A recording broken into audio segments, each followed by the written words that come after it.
Afternoon, it's Gary Sly and the Legacy of Handmade Objects. It's Monday, October 28th, just a couple days before Halloween.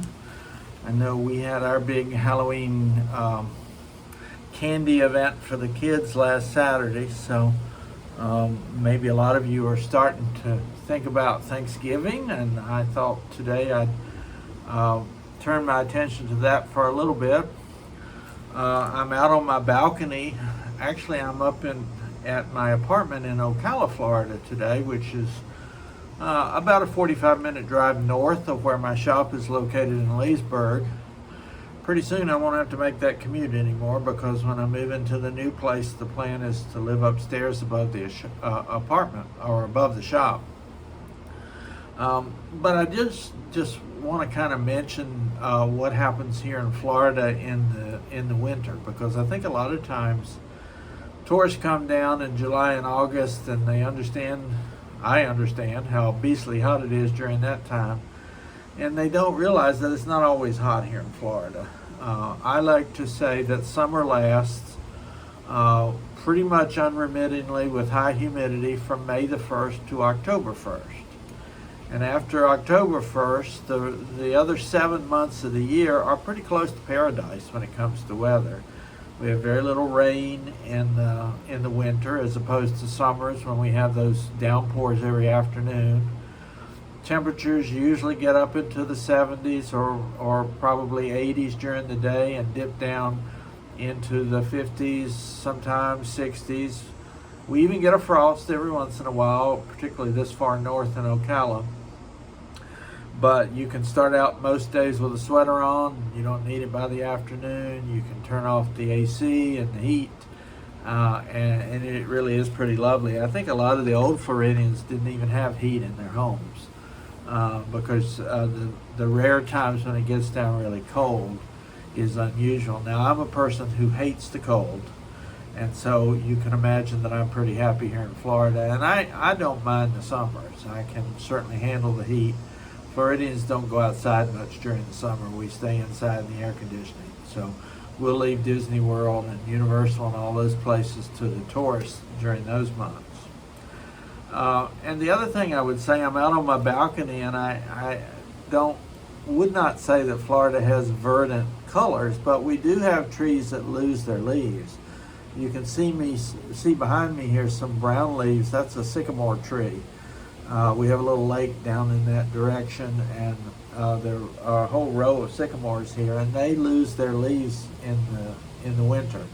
Most of the other trees here in this region are evergreens, and they lose their leaves in the spring.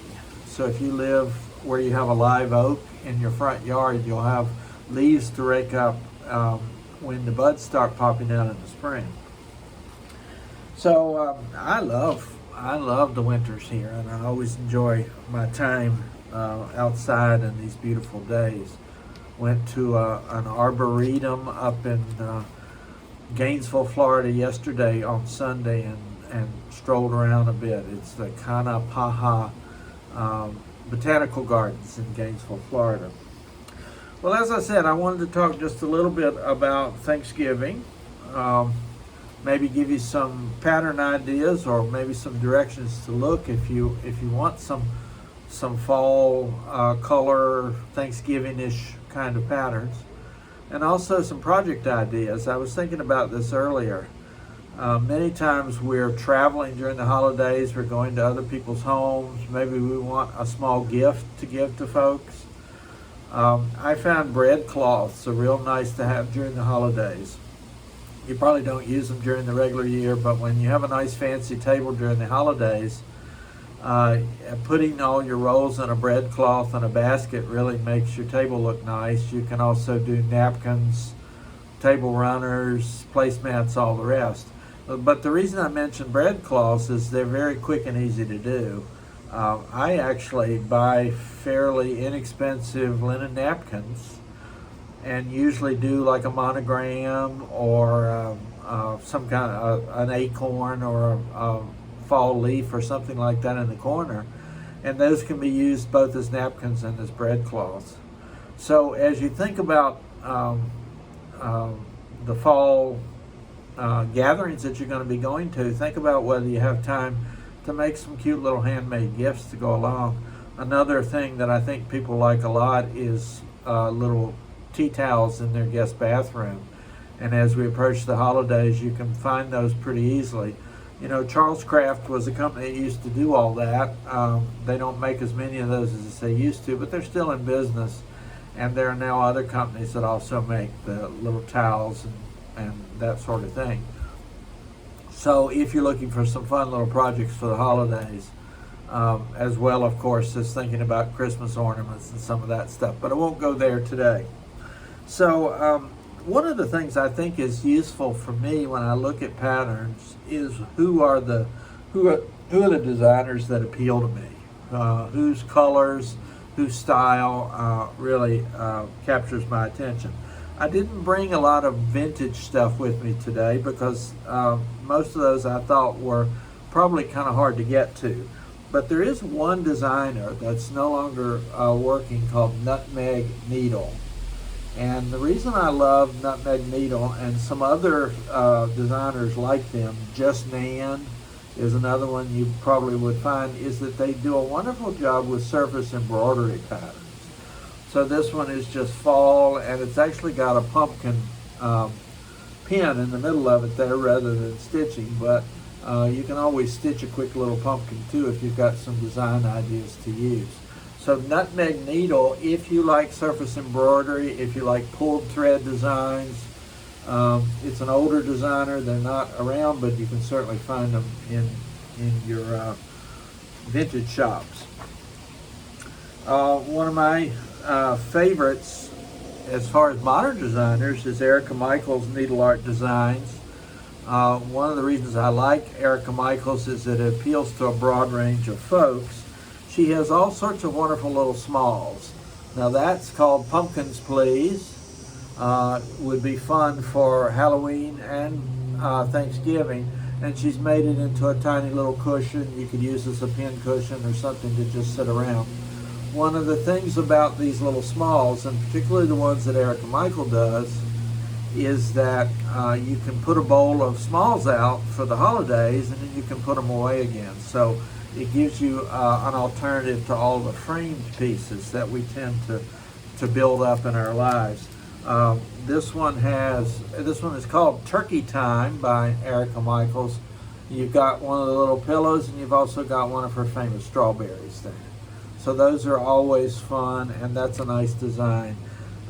You know, depending on how quickly you stitch, and if you're going to the home of a stitcher for the holidays, think what a nice little gift that would be for someone. She has one called Leafy Sidewalk. Some of these are newer. Some of these have been around a while. This one was in 2021, but I suspect you're still able to find them. Leafy sidewalks, pine cones, crisp morning air, leaves are falling, autumn is calling. Again, not maybe the images that we're used to here in Florida, but for many of you, thinking about the leaves falling. And the last one I had from Erica Michaels, she does a good bit of these acrostics. They're small. A lot of these, she designed them originally to be done on mesh, so very small count.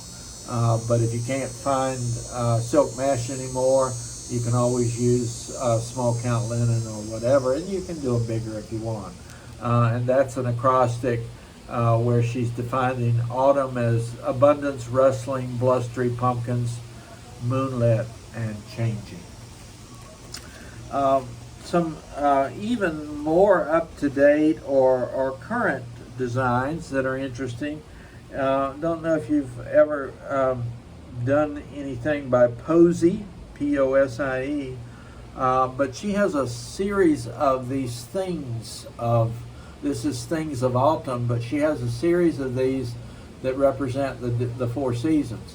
Now what I like about this is, you know, I was talking earlier about you might want to plunk a pumpkin down in the middle of that other design.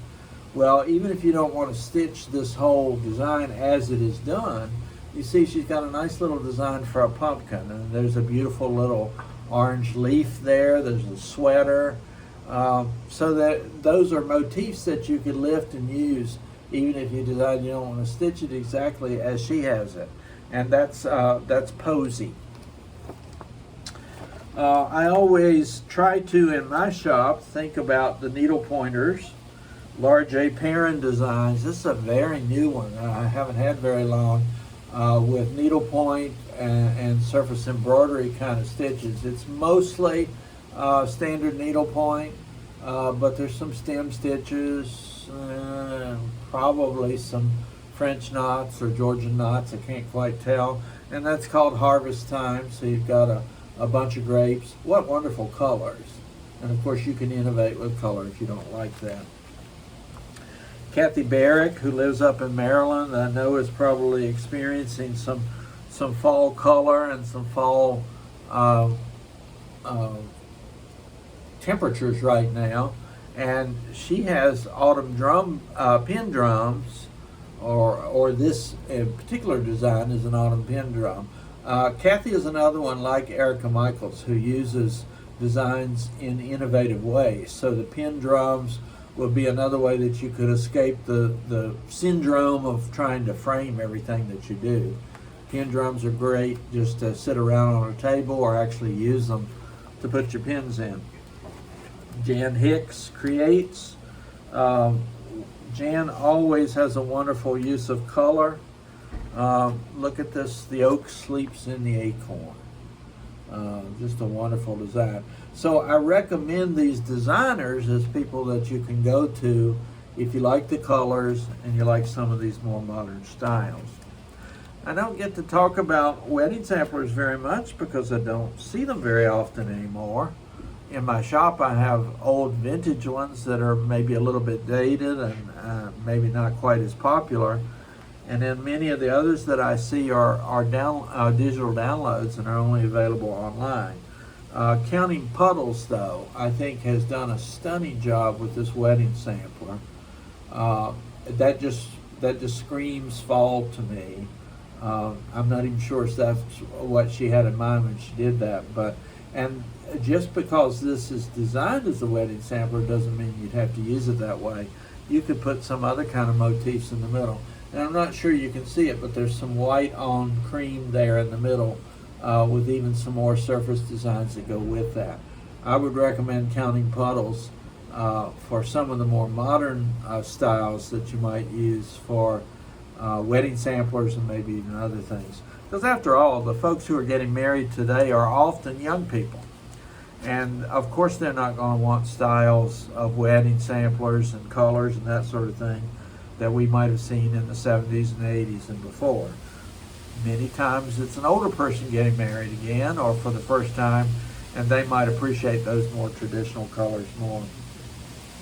Marty in Carriage House Sampling lives right around the road from my shop in Mount Dora. Marty's mother Trudy turned 100 back in the spring, and I'm hoping the two of them will come and explore the new shop sometime soon. Marty was asking me if the shop is handicap accessible, so I hope she'll bring Trudy in. Now, probably most of you know about Marty's Hawk Run Hollow series, and this is a specific one that relates to autumn. Sometimes people find her stuff to be a little expensive, but keep in mind that these are many motifs all included in one design, so you don't have to do them all like that. You can do them as separate pieces, so you really get a lot for your money when you're buying these Hawk Run Hollow designs. And there's a whole series of these. There's Christmas, there's Halloween, there's a whole bunch. Now I mentioned the Gobbles, a fun set of designs by RETM, AURYTM. I mentioned these in the Halloween, but I just want to bring them up again because they're a wonderful series. There are the Native Gobbles, Mr. and Mrs. Turkey in their Native American design. Here's a more traditional Pilgrim and Pilgrim Lady Gobble. Just a real fun, whimsical look at Thanksgiving. And then Sabrina and Harry Gobblespell, which I particularly noted when we were looking at Halloween last time. She even has one called George and Florence Gobble, who represent the Great Generation. And these are largely folks who came of age and lived as adults during the time of World War II, and they're often called the Great Generation. Many of us today are baby boomers, and we came along on the backs of the Great Generation that preceded us. So those are just some fun designs. Most of these came out of my current bins. I have a whole bin in the back of fall and Thanksgiving, but a lot of those designers I don't see much of anymore. They're kind of hard to find. So when I look at modern designers, a lot of time I'm looking more for colors that represent the fall than I am necessarily specific themes. I hope the cooler weather gets you thinking about some new stitching projects. I've pulled out one that I haven't worked on for a while, and I decided not to drag it out on the patio today, but you'll see it in some coming weeks. I pulled back out a quilt that I'm working on. Years ago I did the 50 states in cross stitch, and over the last couple weeks I finished the top. So I've done all the connecting strips to attach those 50 states into a quilt top. I went yesterday and got basting.